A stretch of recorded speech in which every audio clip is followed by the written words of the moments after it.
করার চেষ্টা করবে। ওমা জপমালা গুটিটা ঢাকা কেন, থলের ভিতরে কেন? কারণটা কি? কারণ ভজন কখনো দেখিয়ে করতে নেই রে মা। আপন ভজন কথা না বলি ও যথা তথা আপনি আপনি সাবধান। আমরা কে এখন কত কাকে দেখাবো? জপমালা দেখিয়ে দেখিয়ে জপের বিষয় নয়, এটা গোপনীয়। এগুলো গোপনীয় থাকা উচিত। ভজনটা সিক্রেট। গোস্বামীদের জীবন আচরণ পড়বে, গোস্বামী গণের গ্রন্থগুলো পড়বে, এটা সিক্রেট। গুরুদেব আমায় বললেন, একবার কৃষ্ণ নাম করেও কৃষ্ণ দর্শন হয়, অনন্তবার কৃষ্ণ নাম করেও কৃষ্ণ দর্শন হয় না। বললাম গুরুদেব তাৎপর্য? গুরু মহারাজ তখন বললেন, মনে করো তোমার ছেলের নাম কৃষ্ণ, তুমি কতবার তাকে ডাকবে? কৃষ্ণ কৃষ্ণ কৃষ্ণ। আজ্ঞে বাবা। ডাক শেষ কি শেষ না? উত্তর দিয়েছে ডাক শেষ। আপনি ডাকছেন হরে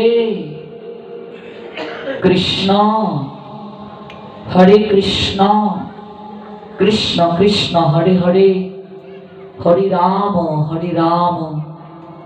রাম রাম হরে হরে,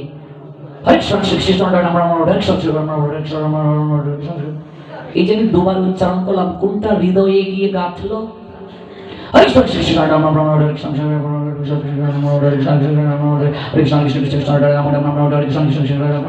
কেন রে ভাই, ট্রেনে তো মিস হয়ে যাচ্ছে নাকি? ট্রেন কি ছেড়ে যাচ্ছে? এটা তো ভারতের ট্রেন নয় যে মাত্র লোকাল 20-30 সেকেন্ড থামবে। আপনি এত এত এত দ্রুত বলছেন কেন? তার মানে আমাদের কৃষ্ণ নামটা প্রেম বরে করা গুরুদেব শেখাননি, শিখিয়েছেন কত মালা কৃষ্ণ নাম করবে। কয় মালা করো? ও মাত্র 16 মালা করো, গুরুদেব বলছেন। এই জন্য আমিও তাড়াতাড়ি বাড়াচ্ছি। ফটিকের মা করে 32 মালা, তাহলে ছটিকের মা যদি 40 মালা না করে, তার থেকে সিনিয়র ভক্ত কি করে হলো? সম্মান পাবে কি করে? ঝলকের মা যদি 16 মালা করে, আমি পলকের মা 32 মালা কেন করবো না? শ্যামলীর মা যদি 40 মালা করে, তাহলে রূপালীর মা কেন 50 মালা করবে না? কাকলির মা কেন 60 মালা করবে না? কিন্তু শাস্ত্র তো তা বলেনি রে মা। আপনি কত মালা করবেন শাস্ত্র সেটা বলেনি। আপনি কতবার কত গুটি টানবেন শাস্ত্র সেটি আপনাকে বলেনি। শাস্ত্র আপনাকে কি বলেছে? হেন কৃষ্ণ নাম যদি লয় বহুবার, চৈতন্য চরিতামৃত। হেন কৃষ্ণ নাম যদি লয় বহুবার, বহুবার কৃষ্ণ নাম নিচ্ছ, বহুকাল করো যদি নর্তন কীর্তন, তথাপি নাহি পাবে শ্রীব্রজেন্দ্র নন্দন। এই যে আমরা পাঠ শেষে হরিনাম করে নৃত্য করছি, আনন্দ আছে কি নেই? আজকে আমি একটু শ্যামল দাদাজিকে অনুরোধ রাখবো, একটু আমার সঙ্গে একটু নৃত্য করে যেতে হবে পাঠ শেষে। আপনি অনেক ব্যস্ত জানি, এরপরে একটু আনন্দে আপনাকে সময় দিতে হবে। আপনি বহুবার নর্তন কীর্তন করছেন, বহুবার আনন্দ করছেন, এরপরও আপনি নন্দের নন্দনকে প্রাপ্ত হবেন না। চৈতন্য ভাগবত বলেন, নাচিয়া গাইয়া সব নরকে যাইবে। কেন? যদি অপরাধ কি তত্ত্ব না জানো। গুরু মহারাজ বললেন, তোমার সন্তানকে তুমি কতবার ডাকবে? আমি বললাম, আমার সন্তান যখন আমার ডাক উত্তর দেবে, আমার ডাক শেষ। না উত্তর দিলে ডাকতেই থাকবো। তুমি যখন হরিনাম করছো, কৃষ্ণ নাম করছো, হরে রাধারানীকে ডাকছো, কৃষ্ণ কৃষ্ণকে ডাকছো। এক পক্ষ ডাকছে, ওমা listen to me, most attentive. এক পক্ষ ডাকছে হরে কৃষ্ণ, আপনি আমি ডাকছি কৃষ্ণকে। ওই পক্ষ থেকে কি সাড়া পেয়েছো? উত্তর কেউ পেয়েছেন? ওমা উত্তর পেয়েছেন? এই যে এত এত গুটি টানছি, এই পক্ষ থেকে কি সাড়া পেয়েছি? গুরুদেব আমায় প্রশ্ন করলেন, তুমি যে ডাকছো হরে কৃষ্ণ, হরে কৃষ্ণ কৃষ্ণ কৃষ্ণ হরে হরে, হরে রাম রাম রাম হরে হরে। এই যে ডাকছো তুমি, গুরুদেব আমায় বললেন, ওই পক্ষ থেকে কি উত্তর পেয়েছো, সাড়া পেয়েছো, কোনো ইঙ্গিত পেয়েছো? বললাম গুরু মহারাজ আমি তো পাইনি। গুরু মহারাজ বলেন তাহলে বুঝতে হবে তোমার ডাক তার কর্ণে পৌঁছায় নাই। এই যে জপমালায় গুটিতে জপ করছো, ডাক এখনো তার কাছে পৌঁছায় নাই, পৌঁছালে তিনি উত্তর দিতেন। এবার আবার প্রশ্ন ছুড়ে দিলাম, গুরু মহারাজ তাহলে কি করে তাকে ডাকবো? গুরুদেব এবার বললেন, অবুঝ বাচ্চা যেমন তার মাকে ডাকে, ও মা আমি কুলে উঠবো। মা তখন খেলনা দিয়ে বলেন, যা খেলা কর বাবা, আমার হাতের কাজটা শেষ করে তারপর তোকে কুলে নেব। এবার খেলনা পেয়ে যদি বাচ্চা ভুলে যায় আর মাকে না ডাকে, কান্না না করে, মা কুলে নেবে। কিন্তু খেলনা ছুড়ে দিয়ে বাচ্চা যখন বলে, ও মা আমার খেলনা চাই না, আমার খেলনা চাই না, আমি কোলে উঠবো, আমি কোলে উঠবো, কাঁদতে যখন শুরু করে, মা তখন হাতের কাজ ফেলে দৌড়ে আসে, আয় আয় আয় আয় বাবা, আয় আয়, আমি কাজ পরে করবো, আমার কোলে আয় বাবা। বাচ্চা যেমন এমন করে কাঁদে, জপমালায় যখন হরিনাম করবে নিবৃতে, তুলসীকে পাশে রেখে 2 মিনিট করো, 5 মিনিট করো, 10 মিনিট করো, 30 মিনিট করো, ভক্তিটা বাহিরে দেখানো না, নয়নের জলে তাকে ডাকো, হরে কৃষ্ণ। আমি আমার জীবনের অভিজ্ঞতা থেকে বলছি মায়েরা, ব্রাহ্ম মুহূর্তে 7টা দিন 30 মিনিট, বেশি সময় লাগবে না, তুলসীকে পাশে রেখে একটু নয়নের জলে কয়েকটা মালা জপ করে দেখিও, 7 দিনের মাঝে তোমার কি লাভ হয়। হেন কৃষ্ণ নাম যদি লয়ে বহু, হেন কৃষ্ণ নাম যদি লহ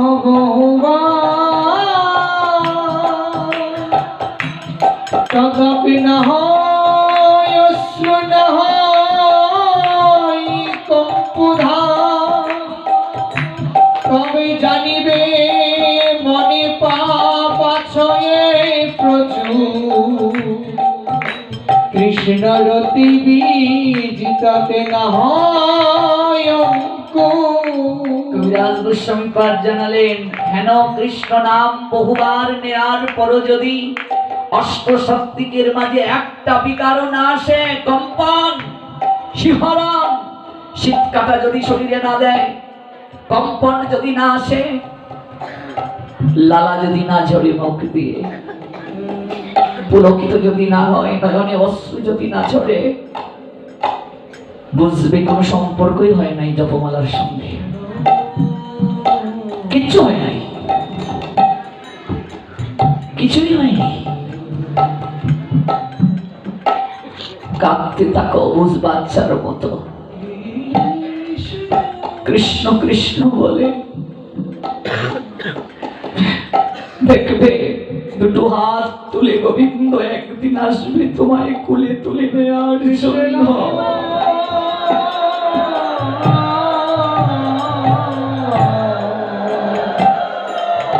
কৃষ্ণ বহুবার কৃষ্ণ নাম নেয়ার পর যদি নয়নে অশ্রু না ঝরে, হৃদয়ে কম্পিত না হয়, প্রীতি না জাগে, বুঝবে লক্ষ জন্মের ময়লা জমে আছে গো। যে কৃষ্ণ নাম পাষাণকে গলিয়ে দিতে পারে, যে কৃষ্ণ নাম পাথর গলাতে পারে, তাহলে আমার মন পাষাণ কেন বলে না? ও মা, স্বামী মারা গেলে স্ত্রী কাঁদে গো, সন্তানকে হারিয়ে মা কাঁদে, বাবা কাঁদে, কৃষ্ণ বলে নয়নে জল আসে না কেন গো মা? কারণ কৃষ্ণের সঙ্গে আমার সম্পর্ক হয় নাই। সম্পর্কের মানুষটা ছেড়ে গেলে খারাপ লাগে না? এই যে ভাগবত 7 দিন শ্রবণ করছি আমরা, একটা রুটিন হয়ে গেছে না? 5টার আগে যেতে হবে, কি কার আগে যাবো, নতুবা জায়গা পাবো না। দুই একজন মাকে আমি দেখতে পাচ্ছি গেটের ভেতরে ঢুকে ওরা আর্তনাদ করছে, কেন যে আর একটু আগে এলাম না, একটু সামনে গিয়ে আজকে বসতে পারলাম না, এখানে বসেছিলাম, রুটিন হয়ে গেছে। রবিবারে এই সময়টাতে দেখবে কত খারাপ লাগে, কেন? সম্পর্ক হয়ে গেছে। এমনকি এই যে 7 দিন আমায় দেখতে দেখতে দেখতে দেখতে অনেকে আমাকে ছেলের মতো ভাবতে শুরু করেছো, ভাইয়ের মতো, বন্ধুর মতো, গুরুর মতো। একটা সম্পর্ক হয়ে গেছে, রক্তের সম্পর্ক নেই, কিন্তু দেখবে মনে হবে কত যে আমি তোমাদের কাছের জন, কত আপনার জন, তোমার সন্তান, নিজের জন। আমার একটা খারাপ সংবাদ শুনলে তোমাদের মনে কষ্ট আসবে, নয়নে অশ্রু ঝরবে, কেন? সম্পর্ক আছে। কৃষ্ণের জন্য হয় না কেন? তাকে এমন করে ভালোবাসতে পারিনি, সম্পর্কটা হয়নি। তাহলে এই যে হরিনাম করে এত কিছু হয় না, শাস্ত্র জানালেন, তাহলে আমার কি হবে গতি? রাজার বাড়ির কুকুরের মতো পড়ে থাকো। একটা বেওয়ারিশ কুকুর এলো রাজার বাড়িতে, কেউ কেউ কেউ কেউ কেউ করছে, প্রহরী লাঠি দিয়ে আঘাত করছে, যা যা যা, যাচ্ছে না। মহারাজ বলছেন, কি রে, ঘেউ ঘেউ করছে কে রে? মহারাজ, একটা কুকুর কোত্থেকে এসে জুটেছে, লাঠি দিয়ে প্রহার করার পুরো যাচ্ছে না, তোর আর মানিস না রে। কোন জন্মে হয়তো কোনো দায় ছিল, ঋণ ছিল, একটু খেতে দিস, থাক না, থাকুক। রাজার বাড়িতে আশ্রয় পেয়ে গেল কুকুরটা, প্রতিদিন খাবারও জুটে। এইভাবে কয়েক বছর কেটে গেল। একদিন অন্য জায়গা থেকে আরেকটা বেওয়ারিশ কুকুরে এসে রাজার বাড়ির কুকুরটাকে কামড়াচ্ছে। রাজার বাড়ির কুকুরটা ঘেউ ঘেউ ঘেউ ঘেউ করছে। মহারাজ একজন কর্মচারীকে ডেকে বলছেন, ওরে কাকে মারছে রে? আমাদের কুকুরটাকে মারছে না তো, আমাদের কুকুরটা কষ্ট পাচ্ছে না তো, আমাদের কুকুরটা কষ্ট পাচ্ছে না তো। ওই রাজার বাড়িতে আশ্রিত কুকুরটা সে নিজেও জানে না, থাকতে থাকতে কবে যে সে রাজার কুকুর হয়ে গেছে। এইভাবে যদি কেউ পড়ে থাকতে পারে জপমালা নিয়ে, এইভাবে যদি কেউ রাধা কুণ্ডে পড়ে থাকতে পারে, রাধারানী তুমি ছাড়া আমার আর কেউ নেই, দেখবে কবে যে তুমি প্রেমময়ী রাধারানীর হয়ে গেছো তুমি নিজেও জানো না।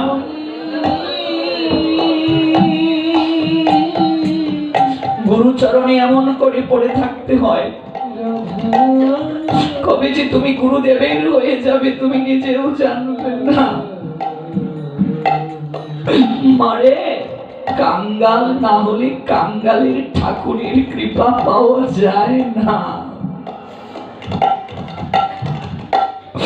ভক্তিবিনোদ ঠাকুর বললেন, তুমি তো ঠাকুর তোমারই কুকুর বলিয়া জানো মোরে, আমাকে কুকুর জ্ঞান করো ঠাকুর। মনুষ্য জন্ম ছাড়া কৃষ্ণ প্রেম হয় না, শাস্ত্র জানালেন, কিন্তু মহতের যদি কৃপা হয় কুকুর হলেও প্রেম লাভ হয়ে যায়। মারে, এই দুটো চরণ পেয়ে যদি সাধু সঙ্গে না যাই, একটু নৃত্য গীত না করলাম, দুটো হাতের ব্যবহার না করলাম, তাহলে পঙ্গুর মাঝে, বুবার মাঝে আর বৃক্ষের মাঝে আমার মাঝে পার্থক্য কোথায়? একটা কুকুর যদি এখানে আসে আমরা তাকে তাড়িয়ে দেব, তার সাধু সঙ্গ করার অধিকার নাই, আমাদের তো আছে। কিন্তু মহৎ যদি কাউকে কৃপা করে, নিকৃষ্ট কুলে এলেও তার প্রেম প্রাপ্তি হয়। তাই মহাজন প্রার্থনা জানালেন, গোবিন্দ যে কুলেই তুমি আমায় জন্ম দাও, তোমার সেবা যেন করতে পারি। কারণ কান্তারে কত পুষ্প ফুটে, গোবিন্দ সব পুষ্প কি আর তোমার চরণে অর্পিত হয়? যে পুষ্প তোমার চরণে অর্পিত হলো তার পুষ্প হয়ে জন্ম নেওয়া সার্থক হলো। বৃক্ষরাজিতে কত ফল ধরে গোবিন্দ, সব ফল কি আর তোমার সেবায় লাগে? যে ফল তোমার ভোগে লাগলো, সেবায় লাগলো, তার ফল হয়ে জন্ম নেওয়া ধন্য হলো। আর যে মনুষ্য জীবনে গুরু বৈষ্ণব ভগবানের সেবায় দেহ লাগলো, তার জীবন ধন্য হলো। ঠাকুর গোবিন্দ, তুমি যদি আমায় কুকুর কুলেও জন্ম দাও তাতেও আমার দুঃখ নেই, কিন্তু আমায় বৈষ্ণব গৃহে জন্ম দিও গোবিন্দ। আমায় সাধু গৃহে জন্ম দিও। আমার ভাগ্য যেন হয় সেন শিবানন্দের মতো সাধুর সঙ্গ, তাহলে কুকুর কুলে জন্ম নিয়েও আমি গৌরাঙ্গ চরণ দর্শন করতে পারব।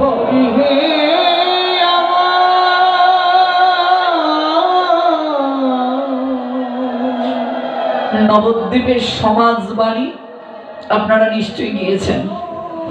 রাধারমন দাস বাবাজি মহারাজ ভাগবত পাঠ করছেন। একটা কুকুর ভক্তদের সঙ্গে এসে সেও বসে থাকে। সেবকরা তাকে তাড়িয়ে দিচ্ছে, যাচ্ছে না। বাবাজি মহারাজ বলছেন, ওকে তাড়িয়ে দিস না রে, ও পূর্ব জন্মে অনেক বড় ভক্ত ছিল, মারাত্মক বৈষ্ণব অপরাধের কারণে কুকুর কুলে জন্ম নিয়েছে, কিন্তু তার ভজনটা নষ্ট হয় না। নইহ অবিক্রম নাশস্তি প্রত্যবায় নবিদ্যতে স্বল্পমপি অস্য ধর্মস্য ত্রায়তে মহত ভয়াৎ।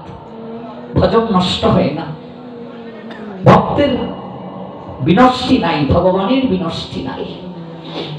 পরে আমরা মানুষ কুলে জন্ম নিয়ে ভাগবতের পাঠের আসরে বসি না রে, আর ও কুকুর কুলে জন্ম নিয়ে এসেও দেখ তুই তাড়াচ্ছিস, যেতে চাচ্ছে না, ওকে তাড়াবি না। কুকুরটা ভাগবত শুনে, একদিন ভাগবত পাঠ শেষ হলো, সবাই বাড়ি ফিরে ধীরে ধীরে গেল। বাবাজি মহারাজ কুকুরটার মাথায় হাত দিয়ে বলছে, ওরে সবাই চলে গেল, তুই যাবি না, সবাই বাড়ি ফিরে যাচ্ছে, তুই যাবি না। কুকুরটা মস্তকটা তুলে বাবাজি মহারাজের চোখের দিকে তাকিয়ে আছে। বাবাজি মহারাজ দেখছেন রাধারমন দাস বাবাজি, তিনি প্রচার করেছেন ভজনিতাই গৌর রাধে শ্যাম, জপ হরে কৃষ্ণ হরে রাম।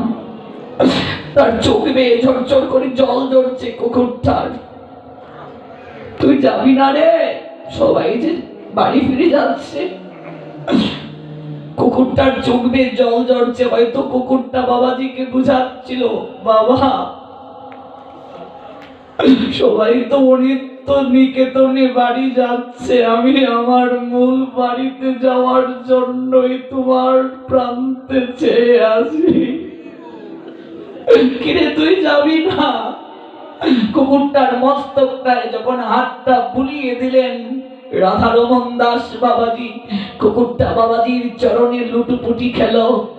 বাবাজি মহারাজ তাকিয়ে দেখলেন কুকুরটা আর সারা শব্দ করছে না। বুঝার আর বাকি রইল না, কুকুরটার এই জগতে নাই, নিত্যকালের জন্য নিজ বাড়িতে গমন করেছে।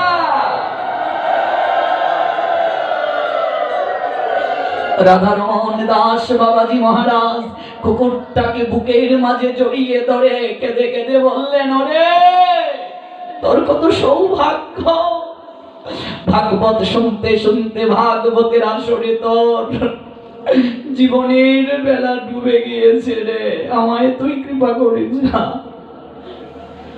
আমার যেন এই কৃপা হয় রে, আমার যেন এই ভাগ্য হয় রে। বাবাজি নিজের হাতে কুকুরটাকে সমাধি দিলেন। সমাজ বাড়িতে গেলে দেখবে, সমাজ বাড়ির যত শাখা আছে দেখবে একটা কুকুরের বৈষ্ণব সেবার চিত্রপট টাঙ্গানো আছে।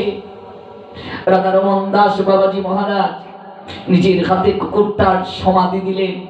কুকুরটার বৈষ্ণব সেবা দেবেন, কুকুরের শ্রাদ্ধ হয়, কুকুরের বৈষ্ণব সেবা হয়, কিন্তু মহতের কৃপায় দেখো কিনা প্রাপ্তি হয়। বাবা সেবকদেরকে বললেন, নবদ্বীপ দামে সমাজ বাড়িতে রান্না করো, বৈষ্ণব সেবা হবে। কি বলছো বাবা? কে খাবে? কেন? কুকুর আসবে? নবদ্বীপের লোকেরা বলছে বাবাজির মাথাটা গেছে, নষ্ট হয়ে গেছে, কুকুরের আবার বৈষ্ণব সেবা হয়? কুকুর আবার আসে নাকি নিমন্ত্রণ খেতে? দুপুরবেলা ভোগ লাগানো হলো, শত শত কুকুর সমাজ বাড়ির আঙ্গিনায় এসে ভিড় করলো। এখনো ছবি টাঙ্গানো আছে, বানানো গল্প নয়। শত শত কুকুর এসে ভিড় করলো সমাজ বাড়ির আঙ্গিনায়।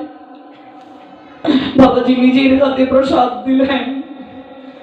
রাত্রিবেলা বাবাজিকে স্বর্গের দেবতাগণ কৃতজ্ঞতা নিবেদন করে বলছে, বাবা আমরা দেবতারাও লালায়িত থাকি বাবা সাধুর বৈষ্ণবের প্রসাদ পাওয়ার জন্য, উচ্ছিষ্ট পাওয়ার জন্য, অধরামৃত পাওয়ার জন্য, ধামে বাস করার জন্য।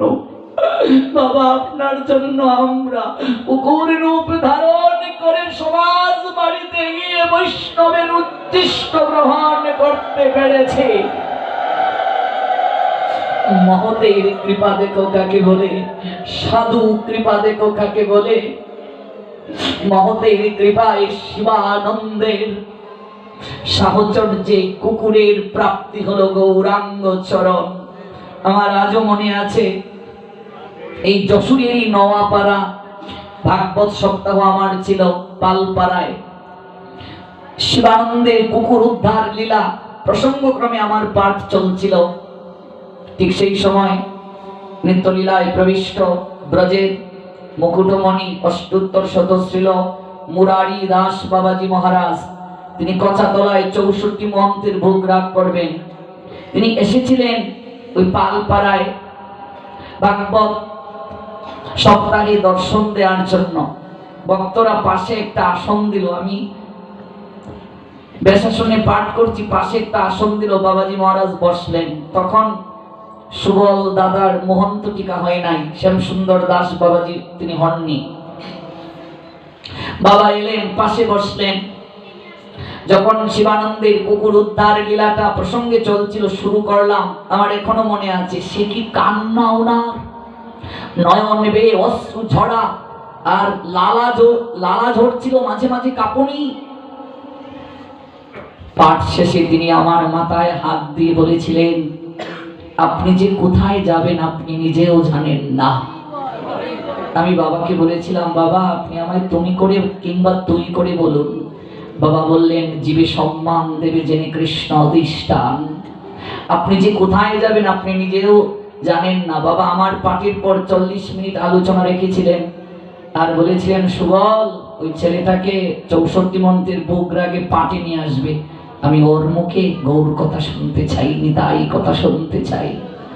যতবার তিনি সুবল দাদাজিকে দিয়ে আমায় যোগাযোগ করিয়েছিলেন, রাধাকুণ্ডে গেলাম, 9 দিন আমি মুরারিগঞ্জে ছিলাম, কেশিঘাটে, নিজের হাতে প্রসাদ দিলেন আর বললেন, একটু হরি কথা বলো। এত হরি কথার প্রতি লালায়িত, এই কুকুরের প্রসঙ্গটা আসাতে ওনার কথা মনে হয়ে গেল। নিজে বসে শ্রবণ করে আশীষ দিয়ে গেলেন। বাবা যখন দেহ রাখলেন, আমি তখন নেত্রকোনা জেলার বারহাট্টা উপজেলায় ছিলাম। আমার এত কান্না পেয়েছিল, আমি সারাদিন কিছু প্রসাদ পেতে পারিনি, মনে হলো নিজের গুরুদেব যেন হারালাম। আর এত ভালোবাসতেন আমায়, এত আশীর্বাদ দিয়েতেন, আর বলতেন, আপনার হরি কথা আমি শুনি, আমার এত ভালো লাগে, এত তত্ত্ব, এত ভালো লাগে, এত গৌর কথা, এত নিতাই কথা, অমৃত রাধা নিতাই শব্দটা শোনার সঙ্গে সঙ্গে ওনার একটা ভাব এসে যেত, কি একটা বিপুলতা। নৃত্যের সময় সবাই শুয়ে পড়তো, বাবা তাদের উপর দিয়ে হেঁটে হেঁটে যেতেন। কি অনুভব, কি অনুভূতি। এমন করে যদি কেউ হরি কথা শুনতে পারে, গরু কথা, নিতাই কথা শুনতে পারে, জীবন ধন্য হয়ে যাবে। মাগো অল্পই শোনো, 30 মিনিট শোনো, 20 মিনিট শোনো, 1 ঘন্টা শোনো, কিন্তু শ্রবণটা যেন কায় মনোবাক্যে হয়। শ্রবণ করতে করতে একদিন হারিয়ে যাবে লীলার ভুবনে।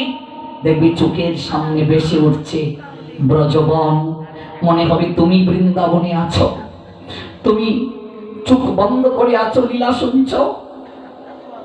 দেখবে ভাগবত পাঠে যদি কোনোদিন এমন হয় রাধারানীর কথা শুনছ, কৃষ্ণ কথা শুনছ, তন্ময় হয়ে তোমার তোমার নাসিকায় অনুভূতি হবে কি একটা সুগন্ধি, একটা সুগন্ধ কোথা থেকে যেন আসছে, তোমার কানে প্রতিধ্বনিত হবে যেন নুপুরের ধ্বনি শুনছি। কোনদিন ভাগবতে এমন হয়েছে? যদি না হয় বুঝবে শ্রবণ সার্থক হলো না। মনে হবে তুমিও আছো, তুমিও যেন প্রেমময়ীর সঙ্গে আছো, তুমি যেন কাঙ্গালের নিয়ায় কেঁদে কেঁদে ডাকছো প্রেমময়ীর মতো।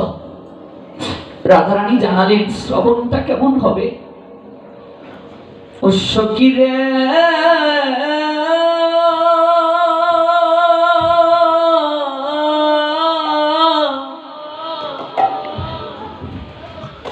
ললিতা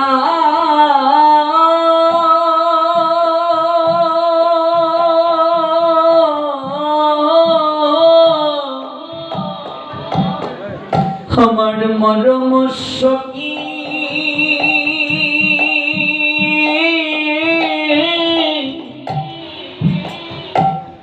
সখী রে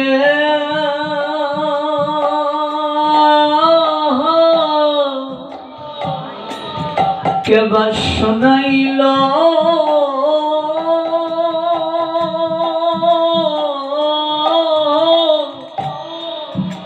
শোনাইল শ্যামনা সখীরা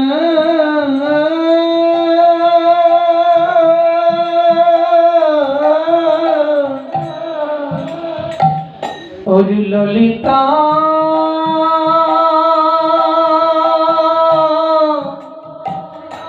সখীরা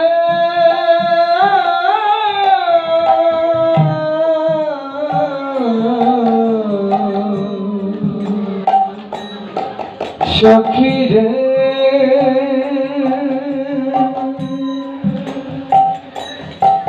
ওরে কেবা শোনাইল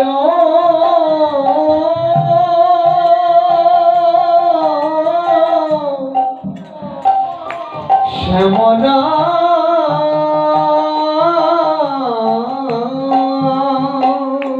আমার কানে ভিতর দিয়া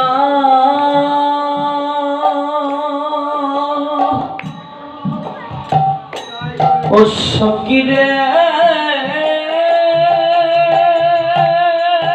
সখীরা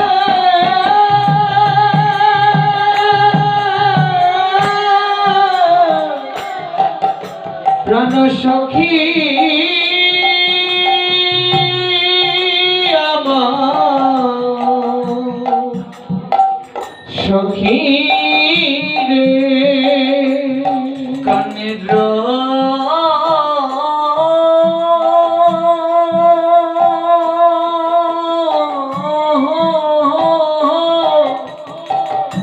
ভিতর দিয়া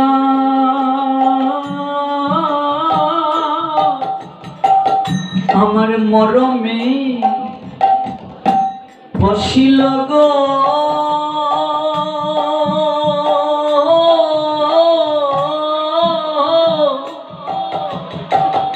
আমার আকুল করিল মন প্রাণ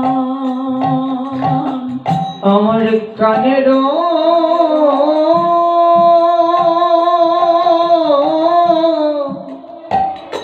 ভিতর দিয়া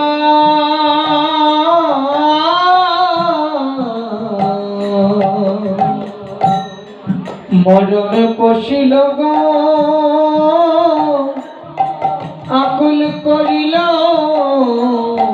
মন প্রাণ ললিতা বল না, এমন করে কি হরিকথা শ্যাম নাম গাইল রে?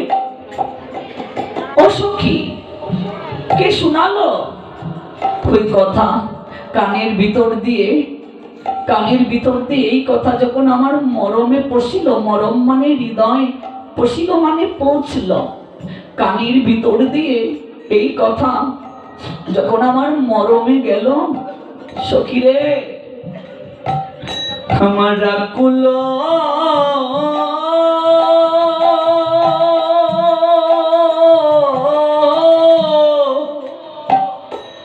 আমার আকুল করিল মন প্রাণ। সখীরে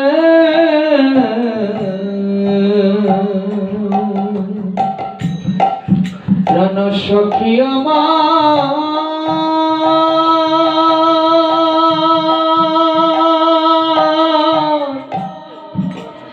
আরে ললিতা রে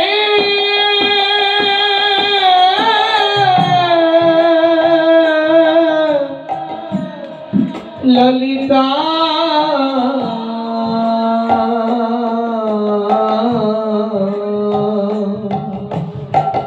আমার আকুল করিল করিল মন প্রাণ। সখীরে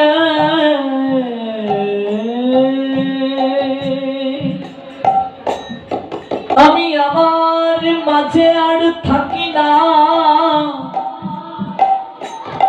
আমি কোথায় যেন হারিয়ে যাই। সখীরা ও ললিতা ললিতা রে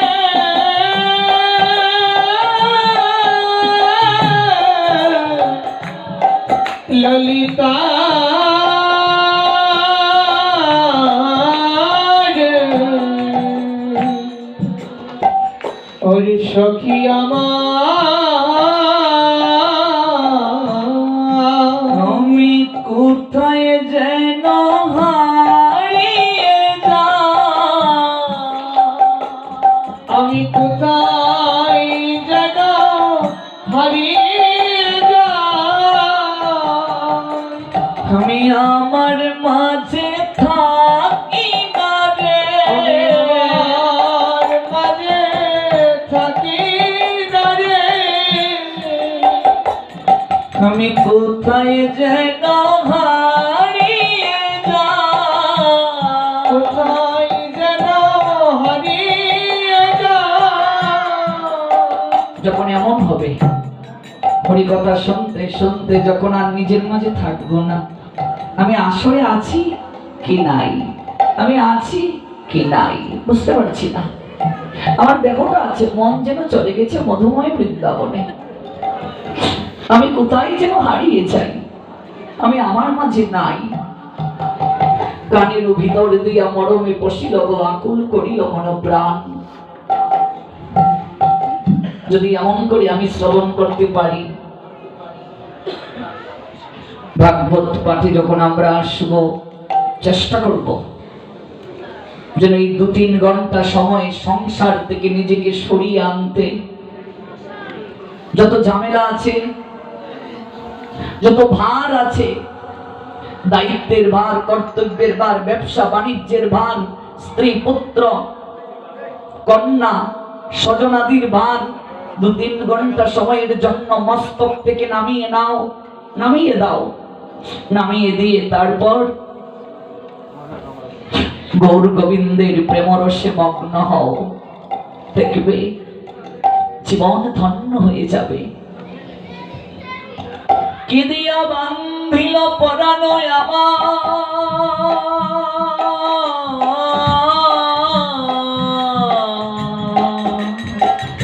আমি ভাবিয়া কিছু নাকি পাই।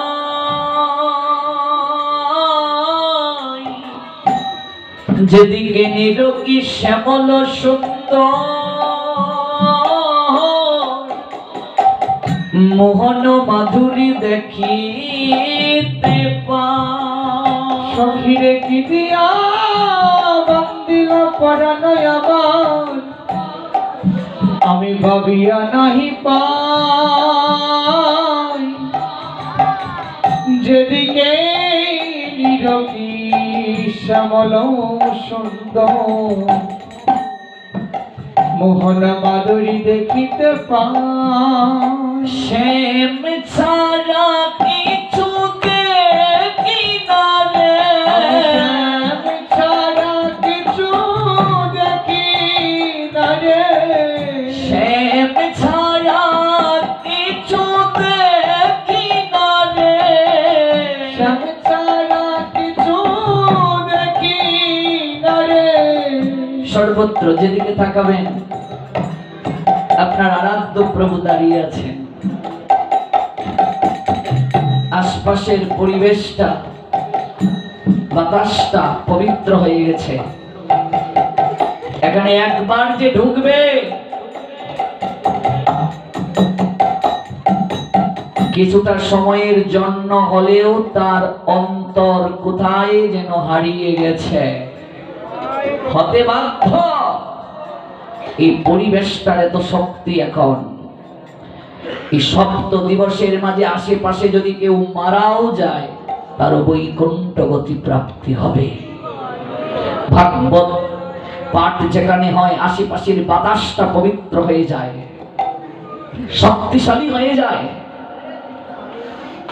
এটা সাধারণ কোনো জায়গা নয় মা।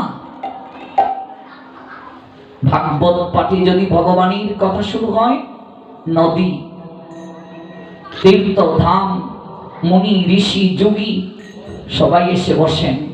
আর ভক্তের কথা যখন শুরু হয়, ভগবান স্বয়ং আসেন নিজে শ্রোতার আসনে বসার জন্য। জগন্নাথের যে এই রূপ, রোহিণী মা যখন ব্রজের লীলা শুরু করলেন, দ্বার রক্ষক কাকে রেখেছিলেন? সুভদ্রাকে। কেন? কৃষ্ণ বলরাম যদি আসেন এই কথা শুনে তন্ময় হয়ে যাবে। তাছাড়া গোপনীয় তত্ত্ব কথা নিরালায় নিভৃতে বলতে হয়। সবাই শুনতে শুনতে তন্ময় হলো। কৃষ্ণ বলরাম ভগবানের কথায়, ব্রজের কথায়, ভক্তের কথায় মোহিত হয়ে পাগলের মতো দৌড়ে চলে এলেন। এসে সুভদ্রা মাঝখানে, বলরাম প্রথম, কৃষ্ণ ওইদিকে দাঁড়ালেন। আর ভগবানের কথা, ব্রজের কথা শুনতে শুনতে স্বয়ং ভগবান কৃষ্ণ আর বলরাম প্রেমে বিগলিত হয়ে গেলেন, তন্ময় হয়ে গেলেন। কাজী ভাগবতের কথা এসে, শ্রবণে এসে আমাদের ভাবটা যেন তন্ময় থাকে। গৃহে হরিনাম করুন, ভাগবত পাঠে নয়, গুরু বৈষ্ণবের নিকটে এসে নয়, হরিনাম যজ্ঞানুষ্ঠানে গিয়ে নয়। না হবে নামের কৃপা, না হবে ভাগবতের কৃপা। নামার নামই অভিন্ন, নামই যেখানে নাম সেখানে, নাম যেখানে নামই সেখানে।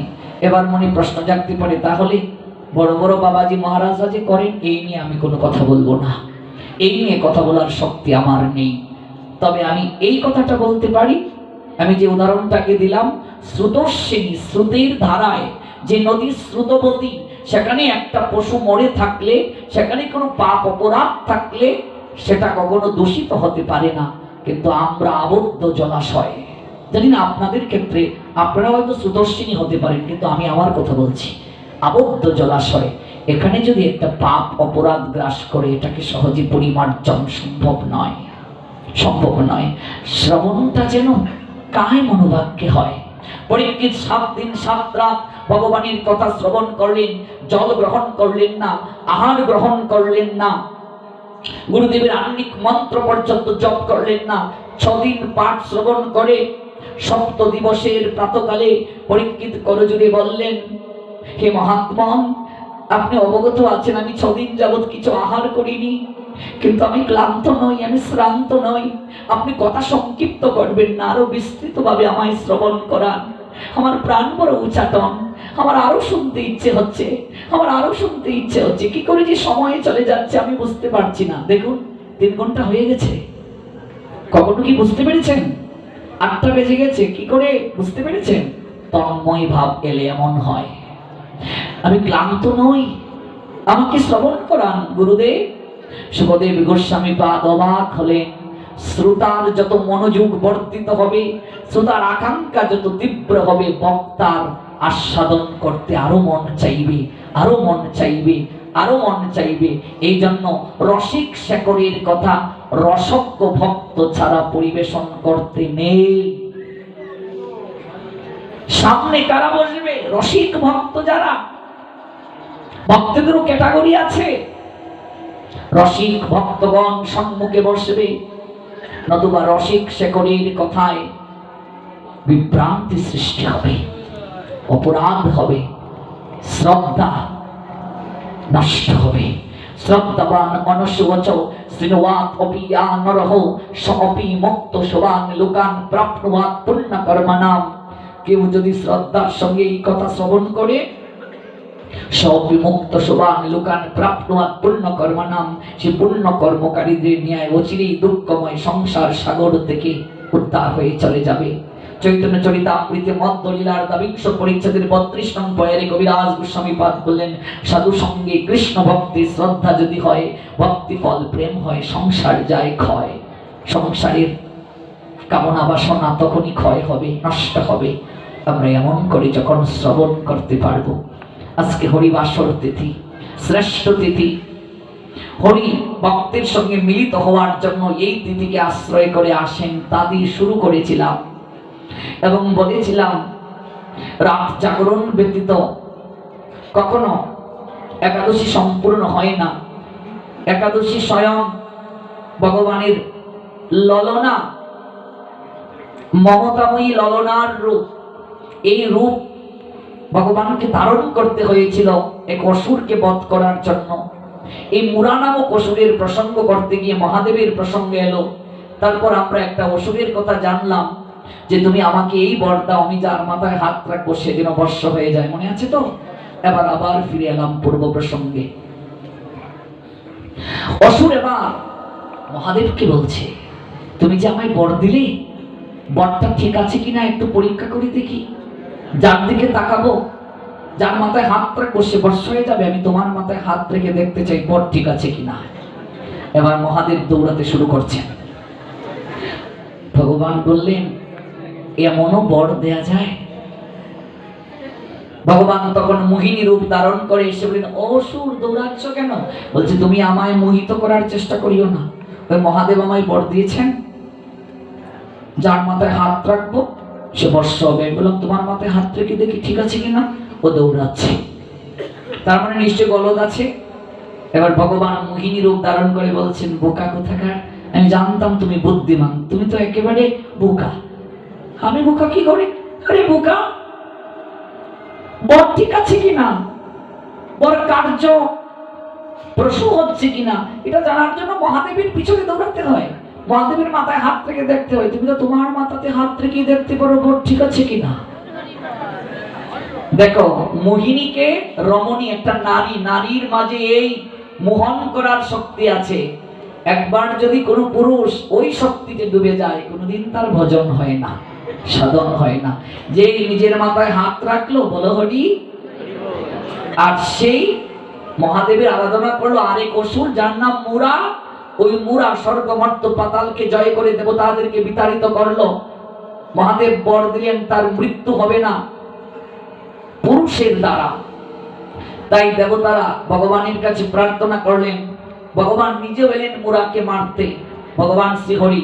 কিন্তু তিনি জানেন পুরুষের হাতে তার মৃত্যু হবে না।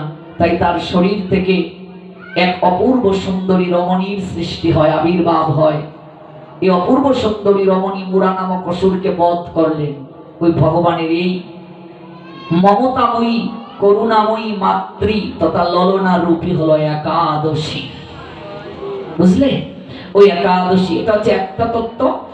আবার ভগবান একবার নরকে গিয়েছিলেন, সেখানে গিয়ে পাপীদের যন্ত্রণা দেখে তিনি আর স্থির থাকতে পারলেন না। তিনি একাদশী রূপে আবির্ভূত হলেন।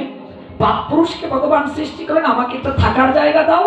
তখন পঞ্চরবি শস্য, ধান, গম, ভুট্টা, জব, তেল, ধান, গম, ভুট্টা, জব, তেল, এই 5 জাতীয় রবি শস্যের মাঝে পাপ পুরুষকে থাকতে দিলেন। একাদশীর দিন এগুলো যারা গ্রহণ করবে, প্রত্যেক গ্রাসে গ্রাসে তারা পাপকে গ্রহণ করবে।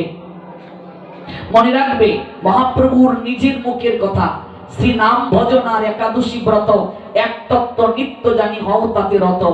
নাম ভগবান আর একাদশী অভিন্ন, আলাদা পার্থক্য নাই। এই জন্য একাদশী পালন করা মানে ভগবানের সঙ্গে থাকা।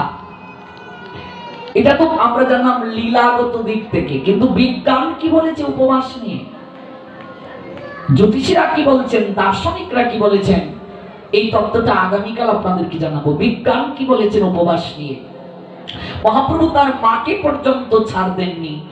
একদিন মাতৃপদে করিয়া প্রণাম, প্রভু কহে মাতা মরে দেহ এক দান, মাতা বলে তাই দেব যা তুমি মাগিবা, প্রভু কহে একাদশীর দিন অন্ন না খাইবা। তো সচিমা যার গর্ভে ভগবান এলেন, তিনি কি জানেন না একাদশীর গুরুত্ব?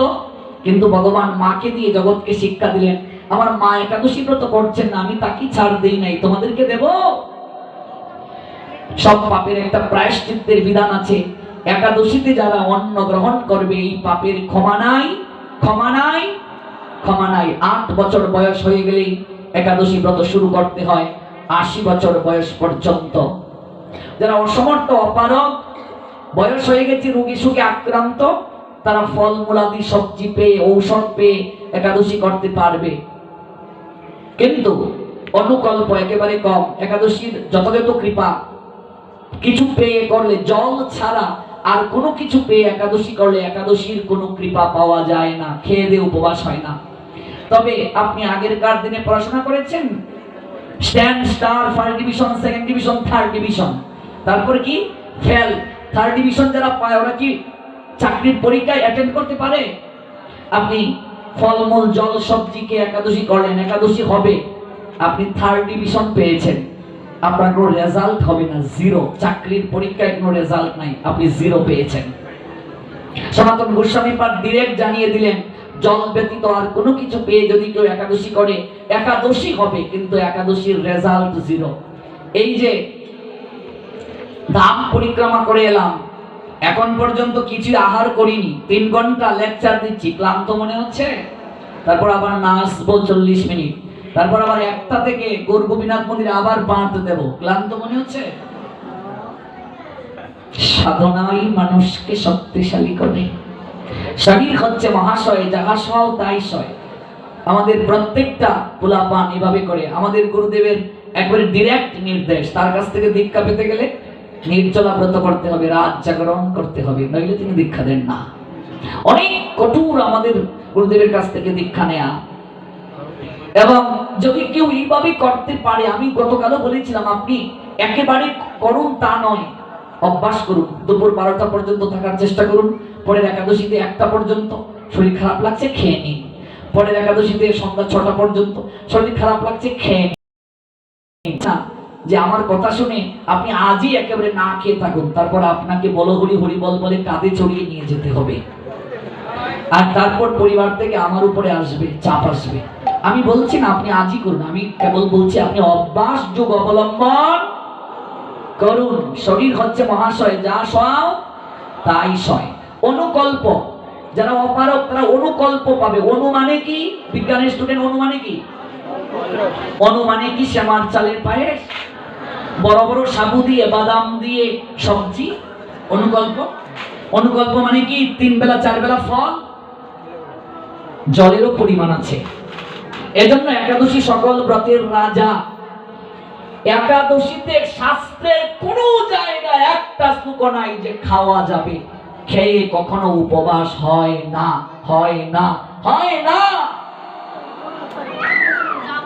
এতদিন যারা আমরা ব্রত করেছি, শুনতে খারাপ লাগলেও আমি বাস্তববাদী আলোচক, একটা একাদশীও হয়নি, জিরো। গুরুদেব আমাদেরকে অভ্যাসের জন্য বলেন, বাবা পারিস না, রুটি ছাড়া সব খা, একটু পরে পরীক্ষা। এটার অর্থ এই নয় গুরুদেব আপনাকে অভ্যাসের জন্য বলেছেন। এটার অর্থ এই নয় যে গুরুদেব আপনাকে বলেছেন যে তুই খা, বেশি বেশি করে খা। শাস্ত্রের কঠিন কথা আমরা একদিনে পারবো না, এই জন্য গুরুদেব আগে আমাদেরকে উৎসাহ দিয়ে বলছেন এইভাবে করো। কিন্তু আমাকে তো ধীরে ধীরে ওই জায়গায় পৌঁছাতে হবে। প্রাইমারি স্কুল থেকে হাই স্কুল, হাই স্কুল থেকে কলেজ, কলেজ থেকে ইউনিভার্সিটি। এবার আমি কি প্রাইমারি স্কুলেই পড়ে থাকবো? আগামী একাদশীতে চেষ্টা করুন। আর রুটি খেয়ে যারা একাদশী করেছেন তারা ফয় করে ফেলল, কি গো? ফেল, এটা রুটি দোষী, আঠা দোষী, একাদশী নয়। রুটি গম থেকে হয়। রুটি কোথা থেকে হয়? গম থেকে, পঞ্চ রবি শস্যের মাঝে একটা হলো গম। গম থেকে রুটি হয়, যেখানে স্বাস্থ্য নিষেধ। ধান, গম, ভুট্টা, জব, তেল, এই 5 জাতীয় রবি শস্যাদি গ্রহণ করা যাবে না। তাহলে আমি যে রুটি গ্রহণ করছি, আমি ভগবানের আইন মানছি কি মানছি না? মানছি না। তাহলে আমার একাদশী হলো কি করে? এবার আমার গুরুদেব যদি বলেন রুটি খাও, বুঝতে হবে এই গুরুদেবের মাঝেও ভেজাল আছে, তিনি ভগবানের আইন মানছেন না। এবার আমি আপনাকে বড় বড় কথা বললাম, আপনি খাবেন না, আর আমি লুকিয়ে লুকিয়ে ফল